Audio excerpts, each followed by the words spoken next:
Assalamualaikum warahmatullahi wabarakatuh. Apa kabar teman-teman semua? Semoga teman-teman dalam keadaan baik-baik saja tentunya. Semoga teman-teman dilimpahkan rezeki dan diberi kesehatan selalu. Untuk teman-teman jangan lupa like, komen, subscribe, dan tekan tombol loncengnya. Kembali lagi dengan kami, Sultan Prabu, dalam segmen Cerita Mistis Pendakian. Batu-batu besar berjatuhan dari atas tebing dan debu pekat seketika melingkupi seluruh lembah hingga danau. Gempa vulkanik, teriak Alika. Ia segera berlari meninggalkan jembatan. Beruntung ia tidak terbawa material jembatan yang ambruk. "Awas, berlindung semua!" teriakku. Guncangan cukup panjang masih menggoyangkan tubuh kami sehingga kami kesulitan untuk berdiri. Kami memilih tiarap dengan menempelkan tubuh pada jalur yang menyerupai parit untuk menghindari runtuhan bertubi-tubi. Kulihat jelas bagaimana bongkahan batu-batu besar melesat di atas kami, disertai gemuruh yang sangat mengerikan. Aku pasrah dan hanya bisa berdoa agar Allah selamatkan kami. Tak ada yang bisa kami lakukan selain berlindung, berdoa, dan bersiap jika sewaktu-waktu material longsoran menimbun kami dan dinyatakan hilang. Betapa bersyukurnya aku setelah getaran mereda dan gemuruh longsor berhenti. Aku menemukan diriku masih hidup tanpa luka sedikit pun. "Utari, Mila, Alika, kalian gak apa-apa?" tanyaku dengan nada keras, memastikan keadaan mereka. Ku dengar jawaban menenangkan dari mereka satu persatu. Di bawah pekat kabut debu yang melingkupi, aku bangkit setelah getaran benar-benar tak terasa lagi. "Semua kumpul, jangan ada yang terpisah," perintahku. Kulihat kaki Utari dan Alika bergetar hingga tak sanggup menopang. Mereka menangis kecuali Mila. "Gimana ini, Bang Opik?" tanya Mila. "Sabar, tetap tenang, dan jangan panik," jawabku. Perlahan debu mulai menipis, lalu tersingkap jalur pendakian yang tampak berubah total. "Jalurnya hilang, Bang Opik. Jalurnya yang mana?" tanya Mila. "Pik, aku gak mau mati di sini," sela Alika dengan suara bergetar. Wajahnya benar-benar pucat. "Kita harus jalan. Mudahan aja jalurnya masih bisa kita lewati. Kalau kita kembali, gak mungkin jembatannya putus." Aku berusaha menguatkan mereka dengan sebuah harapan. "Gimana bisa, Pik?" tanya pecah-pecah gini. "Bisa bahaya. Kita tunggu bantuan aja. Kita diem di sini," balas Utari dengan suara bergetar ketakutan. "Kita cari jalan keluar aja. Kalau kita diem, nanti malah susah. Di sekitar sini gak ada air. Kalau cepet kita bisa dievakuasi. Kalau enggak gimana?" balas Mila. "Ya udah, gak usah debat.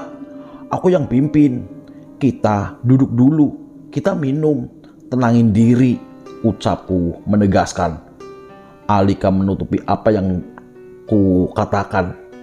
Setelah situasi cukup tenang, ku bawa mereka melewati jalur yang tertimbul longsoran. Aku harus benar-benar fokus agar tak tersesat. Beruntung, setelah mencoba dengan keras melewati jalur bebatu, kami tiba di Cemara Tunggal. Di Cemara Tunggal, seorang pendaki bernasib naas. Ia mengalami luka di bagian kepala belakang. Darahnya mengalir hebat. Entah lukanya karena apa, tapi menurut cerita orang yang ada di sana, si korban panik. Ia berlari ketakutan hingga terjatuh dan kepalanya menghantam benda keras. Ia masih bernafas, tapi kehilangan banyak darah. Panik memang salah satu sumber masalah internal ketika mental tidak siap menghadapi keadaan gawat dan darurat. Tak tahu harus berbuat apa. Getaran kembali terasa. Gempa susulan membuat tanah yang belum stabil kembali runtuh. "Aku mau pulang, Pik," tangis Alika. Aku benar-benar harus berpikir keras. Apa yang harus aku lakukan? Melihat kondisi mental Alika dan Utari yang drop, kuputuskan untuk kembali. Ya udah, kita kembali ke danau. Di sini terlalu berbahaya. Setidaknya kalau di danau kita bisa kumpul dengan orang banyak, ajakku untuk menenangkan. Kondisi mental pasti akan lebih kuat jika berkumpul bersama dengan mereka yang senasib, pikirku. Tapi gimana jembatannya? Kan putus. Mila mengingatkan. Kita balik aja dulu. Di sini banyak tebing. Kalau gempa lagi, aku khawatir ada longsoran susulan, balasku. Akhirnya kami kembali ke arah danau. Kupikir jika Alika dan Utari berkumpul bersama korban yang terluka parah itu, bisa dipastikan mental mereka pasti akan lebih down. Apalagi jika sewaktu-waktu mereka harus menunggu jenazah sepertiku dulu. Menjelang pukul 10 pagi, kami tiba di jembatan putus. Untuk menyeberang rasanya tak mungkin karena jurangnya sangat dalam. Kami pun duduk mencoba berpikir jernih dan tetap tenang. Saat matahari semakin meninggi, beberapa orang datang dari arah danau membawa tali. Salah satu di antaranya adalah porter yang kutemui di danau. Melihat mereka membuat jembatan darurat dari tali, Alika dan Utari bisa terlihat agak tenang. Berkali-kali ia mengucap syukur. Setelah jembatan darurat tadi, kami menyeberang kembali ke danau dan mengabarkan bahwa di Cemara Tunggal ada korban kritis. Di danau, kulihat orang-orang duduk berkumpul, melantunkan zikir. Kami pun ikut duduk menguatkan batin dengan terus beristighfar, berdoa, dan mohon agar dapat kembali ke rumah dengan selamat. Gempa susulan masih terasa, walau hanya sedikit saja. Tak ada yang bisa kami lakukan selain berdoa dan menunggu bantuan. Di saat gempa susulan terus terjadi, tiba-tiba banyak para pendaki yang hendak mendirikan sholat duha. Bahkan rela antri pinjam sarung. Berbeda dengan kemarin saat kami baru tiba. Kematian dan keadaan sulit selalu saja mampu membuat manusia untuk mengingat robnya lebih banyak dari biasanya. Disinilah kami menunggu. Kami terjebak di danau Segara Anak Rinjani bersama ratusan orang lainnya. Jeritan dan tangis pilu itu masih terdengar dari para pendaki asing maupun lokal. Mereka turun dari puncak dengan raut panik dan takut memenuhi wajah mereka. Semua takut akan mati. Debu-debu mengangkasa dan mengurapi tubuh kami sampai terbaluri dari ujung kaki hingga ujung rambut. Tubuh kami pun berwarna senada dengan tanah. Gempa susulan berkali-kali terasa. Setiap datangnya gempa selalu disusul runtuhan tebing yang membuat debu semakin pekat. Gempa benar-benar mengubah wajah Rinjani. Tanah yang terpijak pecah, menganga. Rinjani terkoyak. "Ayo kek, kita tunggu mereka di sana," ajakku sambil menuntun kakek Mustafa untuk menunggu di tempat yang lebih teduh dan aman. Raut keberatan tampak jelas tergambar pada wajahnya yang keriput. "Kakek duduk dulu di sini, biar aku yang pastiin kalau teman-teman semua baik-baik saja," saranku berusaha menenangkan. Kakek Mustafa tak menjawab dan hanya memandangi jalur puncak yang terselimuti debu dan kabut. Ia menanti kedatangan cucunya. Ratusan orang terus berhamburan turun. Mereka saling mencari rekannya satu sama lain. Banyak pendaki asing terpisah dari keluarganya. Suasana benar-benar kacau. Semua segera turun dan selamatkan diri masing-masing, teriak salah satu seorang pendaki dari dalam kerumunan. Kakek Mustafa semakin tak tenang, apalagi banyak pendaki yang langsung bergegas turun dan porter-porter segera mengemas tendanya. Berkali-kali ku cegah ia untuk mendaki kembali ke punggungan, tapi kemauannya sangat besar sehingga sulit untuk ku cegah. Akhirnya ku biarkan dia kembali mendaki agar hatinya lebih tenang. Rasa lelah benar-benar ia tak rasakan karena kecemasan akan keselamatan Citra lebih penting baginya. Belum setengah jalan, dada kakek Mustafa kembali sesak dan tidak memungkinkan untuk naik. Untuk mencegah keadaan semakin memburuk, ku paksa lagi ia untuk turun. Tapi ia memberontak dan menyingkirkan tanganku yang memeganginya. Tak mau terjadi hal yang tak kuinginkan. Terpaksa kuangkat badan kurusnya lalu kubopong turun. Orang tua memang keras kepala, pikirku saat itu. Tenang, mereka pasti baik-baik saja, ucapku tanpa peduli ia berontak atau tidak. Lalu kududukan ia di atas banir pohon. Kami pun menunggu dengan penuh harapan hingga lebih dari 1 jam lamanya. Semakin lama jumlahnya pendaki yang turun semakin berkurang. Akhirnya sayup-sayup terdengar suara yang tak asing dari jalur yang menutup semak. Suara Alit. Aku segera mendekat ke arah suara itu. Kulihat Alit sedang memapah Jeko karena tongkat sikunya patah terinjak pendaki yang panik berhamburan saat turun. Sini, ku bantu. Aku segera meletakkan lengan Jeko di atas bahuku. Lalu kami turun bersama. Tak lama dia menyusul turun. Zara mana? Citra juga mana?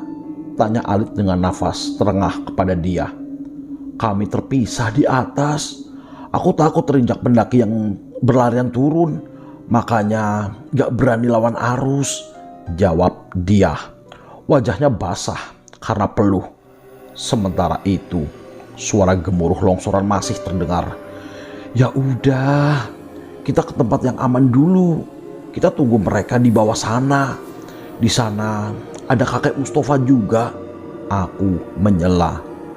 Di bawah cemara, senyum terkembang dari bibir keriput kakek Mustafa. Ia mengira Citra ada di belakang kami. Citra mana? Tanya kakek Mustafa.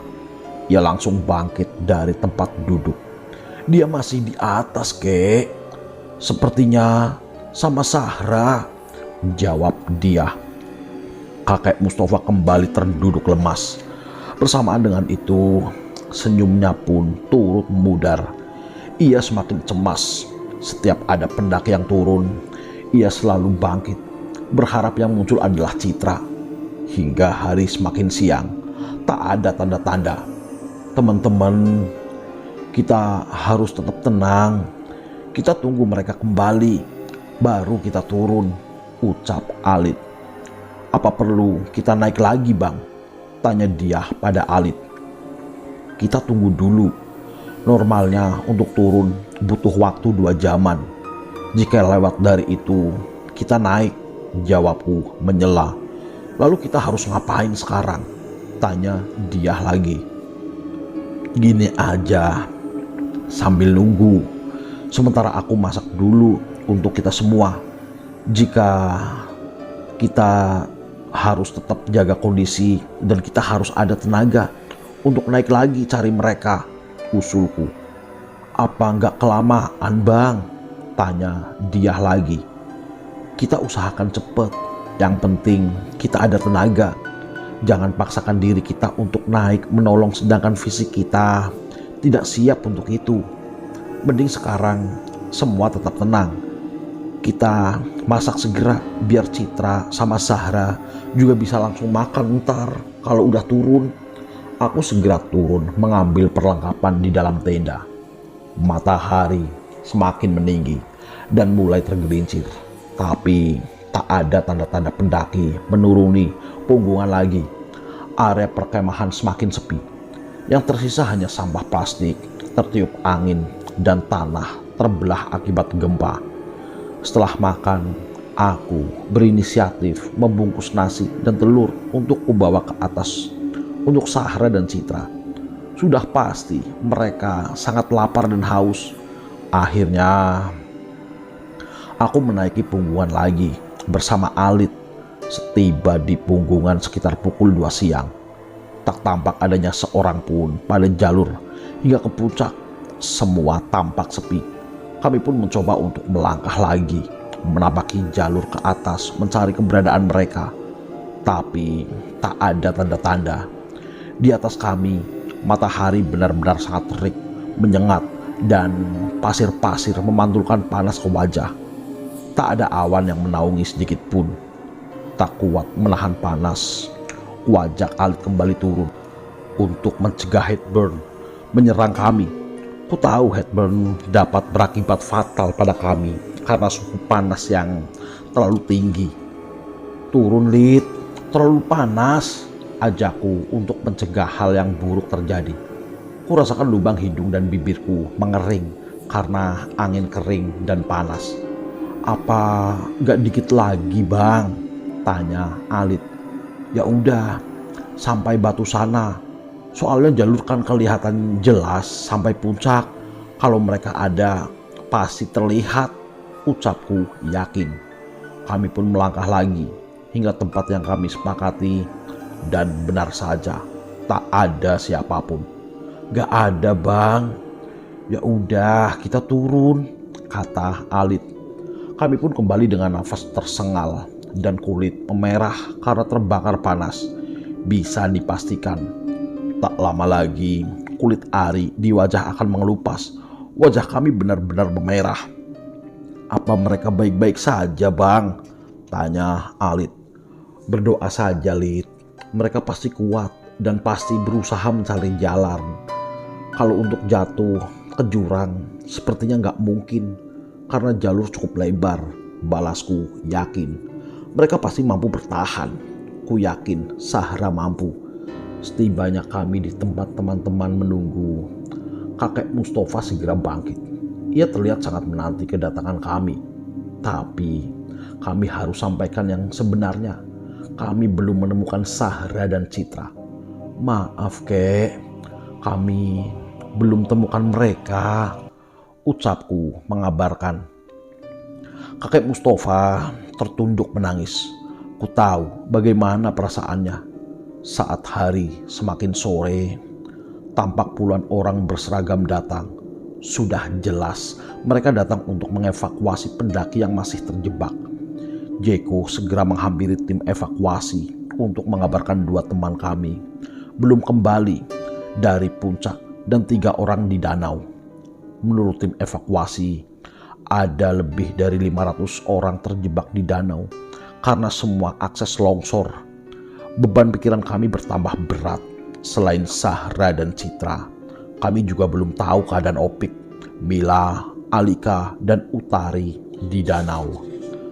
Tak lama berselang, tim evakuasi mendapat kabar dari petugas di danau bahwa ada seorang pendaki pria meninggal dunia di sekitar Cemara Tunggal. Betapa terkejutnya kami mendengar berita itu. Ya Allah, semoga bukan Opik. Dia tampak khawatir. Namun beberapa saat kemudian ada kabar bahwa korban yang meninggal bukan atas nama Opik. Hati kami pun agak lega. Setidaknya mereka aman di sana. Kami pun diminta untuk turun dan menunggu di bawah saja demi keamanan. Tapi kakek Mustafa menolak karena belum mengetahui keadaan Citra. Ia sempat bersitegang dengan seorang petugas evakuasi. Tapi setelah diberikan pengertian, akhirnya ia bersedia. Sebelum turun, aku meminta agar diberikan izin untuk menunggu di pos 2 Tenggengan. Beruntung mereka mengizinkan kami dengan beberapa pertimbangan. Di pos 2 Tenggengan, kami menunggu mereka kembali. Ini kali pertama aku berada di puncak gunung, merasai angin dingin menerpa tubuh dan menyentuh awan. Ingin rasanya berlama-lama di tempat tertinggi di Lombok ini. Kapan lagi aku bisa setinggi ini? Indah seluas mata memandang. Kusadari betapa kecilnya aku. Mungkin ini maksud kakek. Aku harus tumbuh dewasa dengan kesan yang berarti. Kuhirup udara dingin. Dinginnya terasa merasuk ke dalam rongga dada. Kurasa mulai saat ini aku jatuh cinta pada gunung Rinjani. Aku ingin menatap di sini saja. Kulepas rasa bahagiaku dengan berteriak di ujung pasak bumi di pulau ini. Ada rasa bangga dan puas memenuhi dada. Lalu aku menunggu giliran untuk dapat mengabadikan momen ini. Kapan lagi bisa ke puncak Rinjani? Ujung puncak Rinjani berupa sisa letusan semalas beratus-ratus tahun dengan luas hanya beberapa meter saja. Jadi tak ada cara lain selain harus menunggu giliran. Tak bisa kubayangkan berapa mdpl tinggi Rinjani sebelum terjadi letusan pertama. Luas kaldernya saja berdiameter lebih dari 11 km. Cit, nih kopi, biar angkatan dikit. Tiba-tiba Jeko menghampiri. Pada tutup tumbler yang ia pegang, ada kopi susu yang tampak masih hangat dengan uap menari-nari di atasnya. Wah, boleh bang. Makasih ya. Tahu aja apa yang enak-enak kalau dingin gini. Aku menerima tawarannya. Bang Jeko hanya membalas dengan senyuman. Bang, sini deh. Lihat Bang Alit sama Mbak Sahra. Menurut abang, mereka bakalan jadian atau enggak? Tanyaku iseng. Bang Jeko hanya tersenyum dan tak menjawab. Lah, kok malah senyum gak jelas gitu bang? Tanyaku memaksa agar ia menjawab. Mereka memang pernah dekat. Tapi itu dulu. Sahra ada hati sama orang lain. Shh, tapi kamu jangan ribut-ribut ya, jawab Bang Jeko. Ih, Mbah Sahra suka sama siapa? Tanyaku penasaran. Udahlah, itu urusan mereka. Kita ngopi dulu biar pagi ini lebih indah, seindah Rinjani dan kamu, balas Bang Jeko dengan gombalan garingnya. Iya deh, iya bang. Kita belum mau turun kan? Aku mau nikmati pemandangan dulu. Soalnya baru kali ini aku setinggi ini. Benar lagi Cit. Emang mau ngapain sih di puncak lama-lama? Dingin tahu. Biar puas dulu bang. Kan tumben. Tak terasa lebih dari 1 jam kami berada di puncak. Matahari pun semakin tampak tegas, membersit, menghangatkan udara. Ayo teman-teman, kita turun. Udah lumayan lama kita di sini, ajak Bang Alip. Setelah urusannya dengan Mbak Sahra selesai. Ayo kita turun yuk, balas Bang Jeko dan dia. Aku belum fotoan, jalan duluan aja. Ntar aku langsung nyusul. Jalannya kan cuma 1, pasti aman kok, ucapku sambil menunggu giliran berfoto.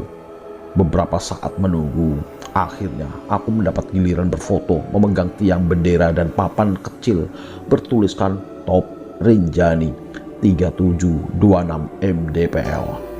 Setelah selesai, kulihat arah jalur turun. Teman-teman sudah tak terlihat. Ayo kita turun Cit, ajak seorang perempuan yang tampak menunggu. Loh, Mbak Sahra belum turun? Tanyaku saat melihat Mbak Sahra yang duduk menunggu. Teman-teman minta aku nunggu kamu biar gak turun sendirian. Tuh ada dia di letter S lagi foto-foto juga, jawab Mbak Sahra. Bang Alit sama Jeko? Tanyaku lagi memastikan. Bang Alit bantuin Jeko turun duluan agar susah turun, katanya karena jalurnya batuan lapis, ucap Mbak Sahra. Oh ya udah, ayo Mbak, kita fotoan dulu terus kita turun, ajakku. Ayo. Tret. Belum sempat mengambil gambar, tiba-tiba bumi bergetar, langsung berguncang disertai gemuruh yang sangat hebat. Karena kuatnya guncangan, aku dan Mbak Sahra benar-benar tak mampu untuk berdiri. Seketika semua pendaki berhamburan turun. Mbak, gimana ini? Tanyaku panik sambil memeluk. Kulihat arah Kawah Rinjani. Semua menutup oleh debu tebal. Tebing-tebing yang mengelilingi danau longsor. "Ayo turun, cepet, cepet." Mbak Sahra menarik tanganku berlari turun. Di jalur yang miring dan berbatu lepas, seorang pendaki yang panik menabrak punggunganku hingga aku dan Mbak Sahra tersungkur ke depan. Beruntung kami tidak terguling jatuh ke jurang. "Ayo Mbak." Aku segera bangkit dan menarik tangan Mbak Sahra untuk membantunya berdiri. "Aduh, Cit, kakiku." Ia menangis kesakitan sambil memegangi kaki yang pernah terkilir sewaktu di Bukit Penyesalan. Orang-orang berhamburan turun hingga menyisakan kami berdua di letter S. Berkali-kali aku berteriak meminta tolong agar seorang kembali untuk menolong kami. Tapi tak ada satupun dari mereka yang mendengar teriakanku. Suasana benar-benar kacau dan riuh. Mereka berusaha menyelamatkan diri masing-masing. "Ayo Mbak, bisa berdiri kan?" tanyaku. "Gak bisa Cit, sakit sekali," jawabnya sambil menahan sakit. "Terus gimana dong? Kita cuma berdua di sini." Aku benar-benar khawatir. Tak ada orang lain selain kami berdua.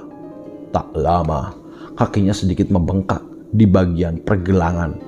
Kurasa tak mungkin baginya berjalan tanpa bantuan. "Ayo Mbak, aku papa. Aku gak bakalan ninggalin Mbak Sahra sendiri." Aku pun mulai mempampahnya turun perlahan. Hanya ada kami berdua pada jalur yang mulai tertutup kabut bercampur debu. Hingga hari menjelang pukul 10, kami belum juga tiba di ujung punggungan. Kulit kami mulai memerah karena panas yang semakin menyengat. Berkali-kali kuseka keringat yang mengalir deras pada wajah. Suasana benar-benar sunyi. Hanya desau angin yang terdengar menggerutu. Berkali-kali kami harus berhenti untuk minum dan tumbler yang airnya tersisa setengah. "Cit, kamu lapar?" tanya Mbak Sahra mendengar bunyi perutku. "Iya Mbak, ini udah mau siang," jawabku sambil memegang perut. "Ya udah, aku masih ada makanan nih di tas," ucap Mbak Sahra. Ia mengeluarkan 4 batang sosis dan 4 lembar roti tawar. "Iya Mbak, kita istirahat dulu di sini," ajaknya sambil menunjuk balik batu besar setinggi 1 meter. Masih ada sedikit tempat teduh di belakangnya. Ia segera melepas jaket untuk dijadikan penutup kepala kami agar lebih teduh. "Kita pasti sampai dikit lagi," ucap Mbak Sahra. Setelah selesai mengganjal perut, kami pun melanjutkan perjalanan turun dan akhirnya kami tiba di ujung punggungan sekitar pukul 12 siang. Dari sini kami harus turun lagi ke camping ground sekitar setengah jam lebih. "Alhamdulillah Mbak, kita sampai di ujung punggungan," ucapku sedikit lega. "Tapi kemana tenda-tenda di bawah sana?" Mbak Sahra menunjuk ke arah perkemahan yang sudah tampak sepi. Tak tampak adanya ratusan tenda di bawah sana. "Apa mereka ninggalin kita Mbak?" tanyaku. Aku mulai berpikir aneh. Kayaknya gak mungkin. Mereka pasti nungguin," jawab Mbak Sahra meyakinkanku. Aku pun kembali memapah Mbak Sahra turun melalui jalur yang lebih mirip bekas aliran air. "Mbak, jalannya kira-kira yang mana ya? Kok jalurnya banyak gini? Semua mirip nih." Aku benar-benar bingung saat melihat jalur bercabang menjadi beberapa jalur dan berdinding tanah setinggi 1,5 meter seperti labirin. Kiri kanan jalur ditumbuhi semak yang benar-benar mengganggu penglihatan kami ke arah camping ground. "Aku gak hafal Cit, kita lewat sini waktu gelap soalnya," jawab Mbak Sahra. "Kita coba aja ikutin ke kiri ya Mbak, posisi camping ground kan ke arah kiri." Aku pun mencoba mengambil jalur kiri. Saat terus berjalan ke kiri, semak semakin rimbun serta Ya Allah, Mbak, jurang. Aku terpleset karena pasir yang membuat jalan menjadi licin. Beruntung Mbak Sahra menarik jaketku. Kulihat ke bawah. Jurangnya sangat dalam dan berbatu. Jangan ambil ke kiri lagi, Cit. Ini pasti penanda, ucap Mbak Sahra sambil menunjukkan beberapa pita merah terikat di ranting pohon cantigi. Aku pun mencoba mencari lokasi yang lebih tinggi agar dapat melihat jalur yang benar menuju ke Binground. Mbak, kita lewat cabang yang paling kanan aja. Kayaknya itu yang benar. Aku segera turun dan kembali memapah Mbak Sahra untuk mengambil jalur yang sudah kutentukan. Saat itu, aku merasa sangat yakin dengan jalur yang kupilih. Semakin aku berjalan, ternyata jalur semakin miring hingga kami terpleset berkali-kali.